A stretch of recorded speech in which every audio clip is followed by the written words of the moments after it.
Hey guys, JT here with a quick unboxing and look at the associated SC10B. Been looking at this for a quite some time, probably for the last several months. I've been kind of curious of it. I actually had one for a very short period of time. I like the way it handled. I know there was a couple of adjustments that were done to it, but I still like the way it handled and the way it looked. So I went ahead and purchased one of these. My biggest thing out of this, I've seen some videos run on, and I'm probably going to leave it stock out the box. And if I want more speed, just put a 3S on it.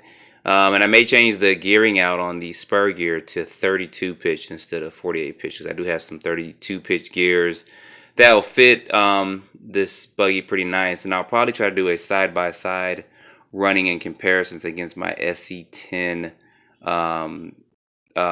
SC stadium truck, or short course truck, sorry. Been a long night. So anyway, I'm gonna go ahead and I do see a couple of things on here real quick.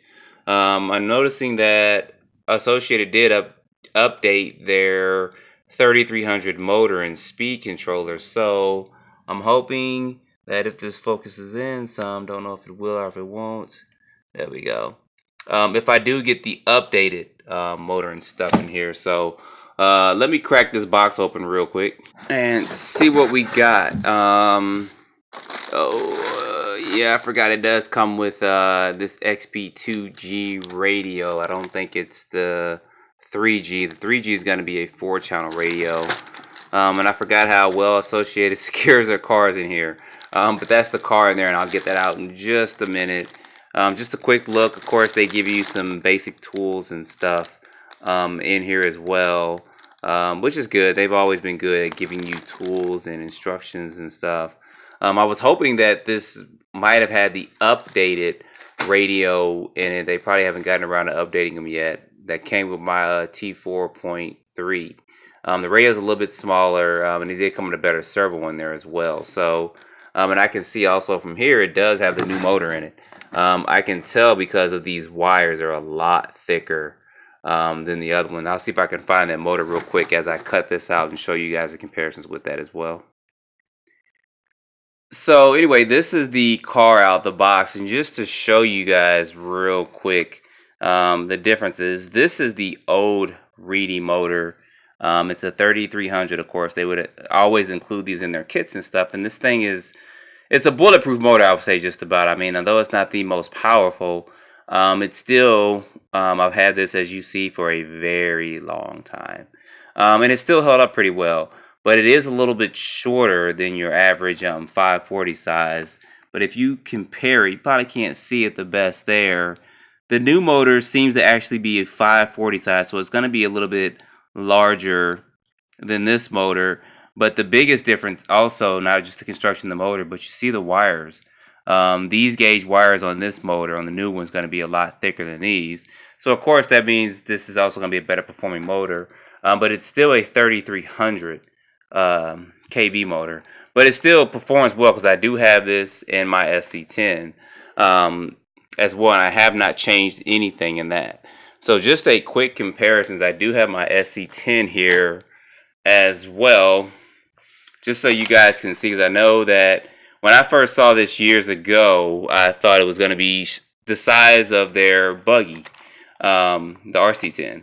But it's actually not. So you see how this is basically the same length. So it's designed on this same chassis as the short course truck is as well. I think it's going to be almost, I have different tires on here, of course, and I may just put these tires and wheels on here just to do some running with that as well.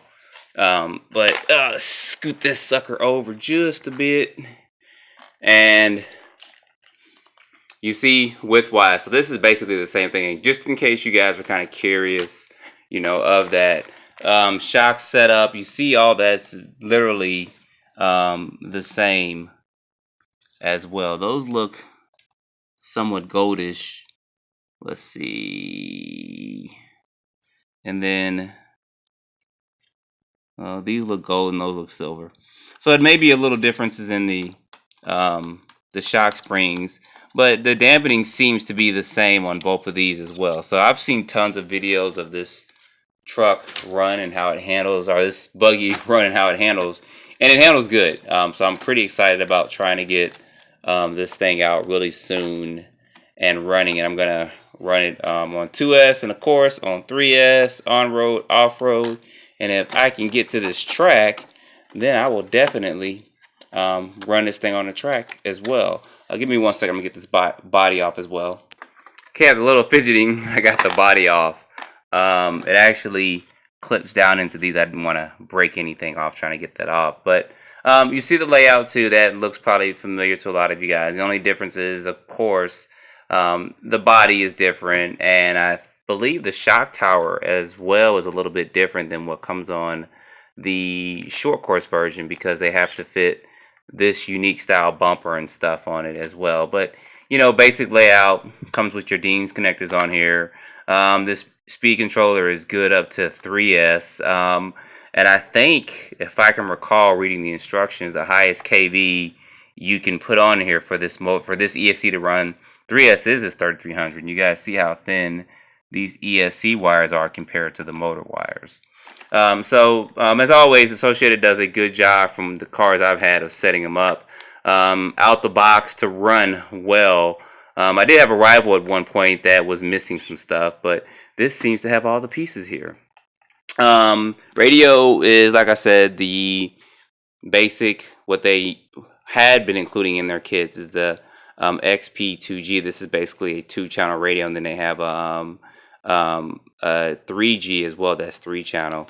So I'll probably use this just to run a couple of packs through, but I usually end up getting rid of these radios anyway because I have tons of other radios that I like to use. And there's nothing against this. I just think this is kind of bulky and it kind of looks Star Trek-ish to me. But I haven't been too much of a fan of these. But I know people do like these, but that's just my personal preference. So anyway, guys, that's just a quick unboxing and look at this and just some of my thoughts on it. Can't wait to get this bad boy out and get it running. These tires will not last long if I run these on road, so I probably will go ahead and switch the tires out real quick as well and put these other ones on there just on the rear and then find something else. But when I get a chance, I am going to take this to the track as well. And I also want to see how fast I can get this thing up without ripping it apart. So anyway, as always, don't forget to like or dislike, subscribe if you have not, and stay tuned for more videos, guys. And it's going to take me a minute to get this thing back on here. So thanks for watching.